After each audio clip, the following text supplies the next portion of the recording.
We love money, but no one wants to. No one wants to work, bro. That's why drug dealing and being a runner is so appealing to the young boy. Why? Because he's 16 years old. He's gonna earn $200, maybe $250 a day as a runner. Yeah, and he starts off on $250 a day.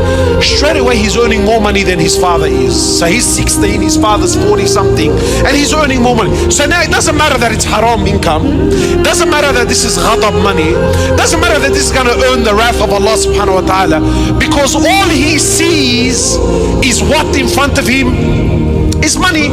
And the very society in which he lives in is driven by money, and wherever he goes it's all designer labels and designer names and brand names.